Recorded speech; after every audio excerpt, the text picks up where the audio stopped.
Welcome to Right Now, a new video series where Wright Lindsay Jennings' legal team explores hot topics in the world of banking and finance law. Our goal is to give you a heads up on the legal issues and challenges financial professionals should prioritize right now.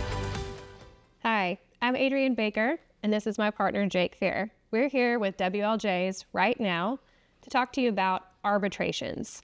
Now, arbitration's been around for a while. You've probably heard of it before, but it's kind of become a hot topic again. Today, we're going to tell you why. Jake, what's an arbitration provision?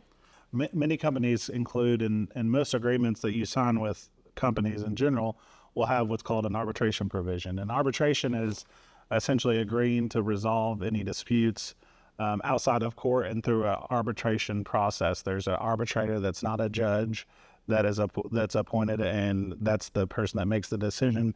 And most arbitration agreements have procedures for how you do that, when you initiate arbitration, and how that process works.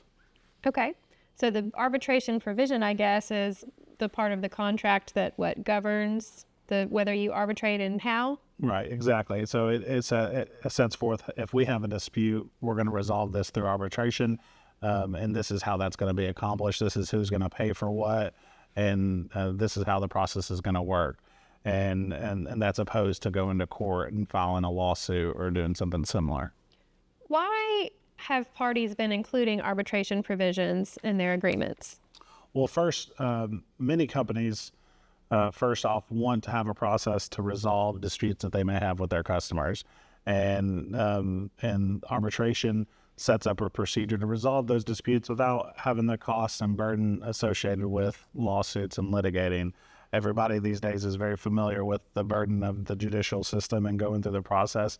So I think a lot of companies include arbitration provisions, first because it's a good option to try to work out good faith disputes that customers have. It also provides some structure for how to resolve disputes, and this is what we're going to do. So I think those are both beneficial things. And then the other thing it does is, we've all heard of class action cases where a group of customers get together and they sue a company for some issue.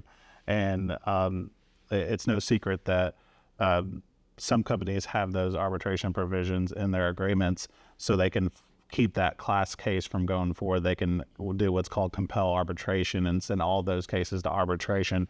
And that kind of de-incentivizes some lawyers from getting involved when there's a well-written and well-thought-out arbitration clause in an agreement. Okay. I've lately been hearing the term mass arbitration. Can you tell us what mass arbitration is? Yeah, so to understand what mass arbitrations are and what's happened with mass arbitrations, you have to understand where we've been in the arbitration process. So for years now, the cadence of arbitration provisions is a company enters into an agreement with a customer and they have an arbitration provision. There's some sort of dispute with the company, and lawyers will sign up what's called a class of customers to go sue that company.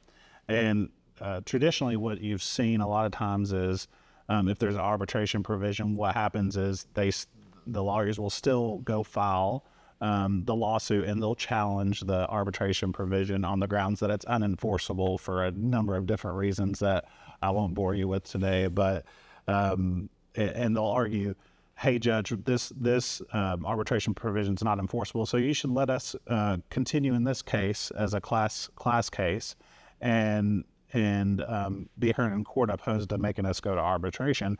And that depending on the arbitration provision, how well it was written, if it complied with state law, there's been some success where the arbitration provisions are found unenforceable.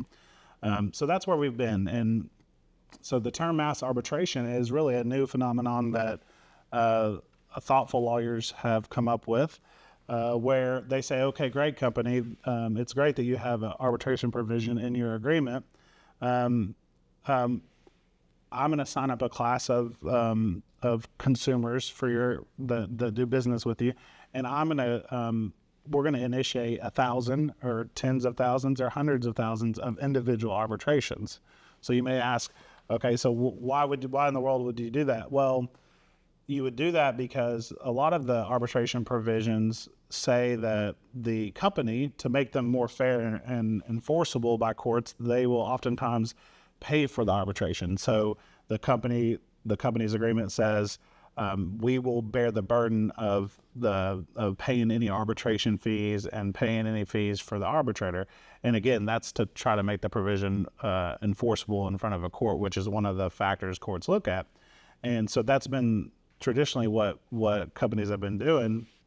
And so what happens in a mass arbitration context is a lawyer sends a company a letter and says, hey, I represent these 1,000 customers.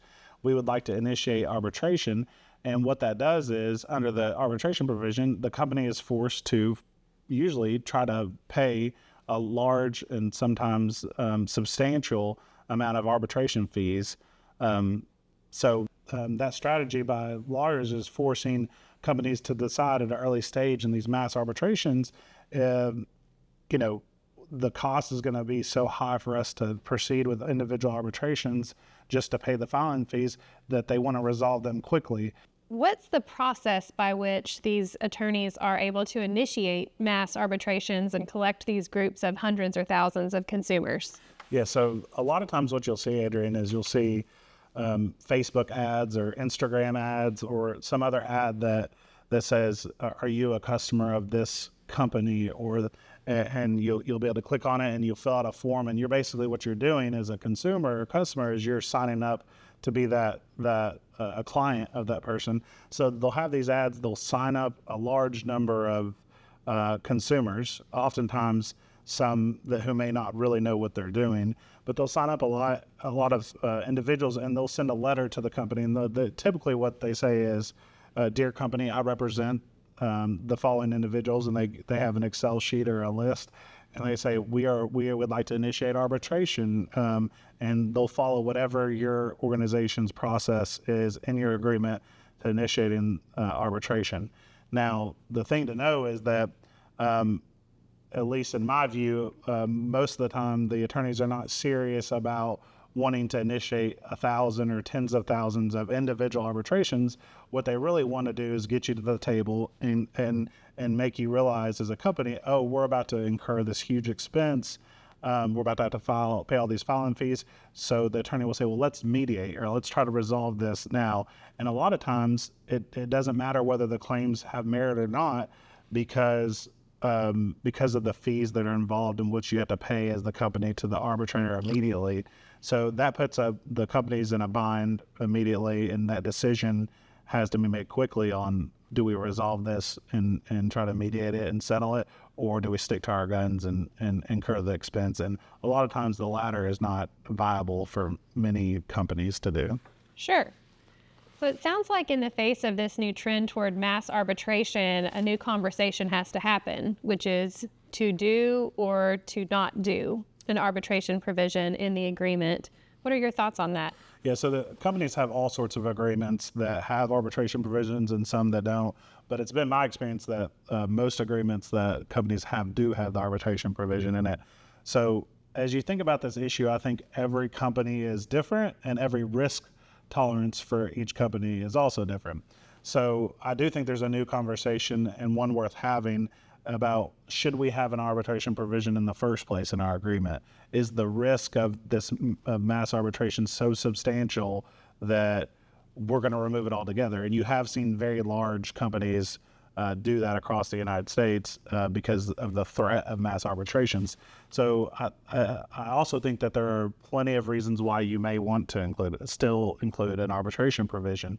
So you really have to think about your company profile, the types of claims that are typically brought against your company, and decide, hey, is this something we should do or not do? The last thing I'd mention is, if the decision is to keep an arbitration provision, I would also think about, okay, how do we redefine our arbitration provision? How do we revise it to address this new threat of mass arbitrations? Because most of you out there that have arbitration provisions wrote those arbitration provisions not thinking or not knowing that this new tactic and strategy was out there. So it's worth getting with counsel and revisiting okay, if you decide we would like to keep an arbitration provision, what should it look like, and what processes should we build into our arbitration provision to protect us against a mass arbitration threat? So those are all factors I think that are important for companies to consider. Thank you, Jake. This has been an enlightening conversation. Once again, I'm Adrienne Baker. This is my partner, Jake Fair. Thank you for joining us for today's Right Now.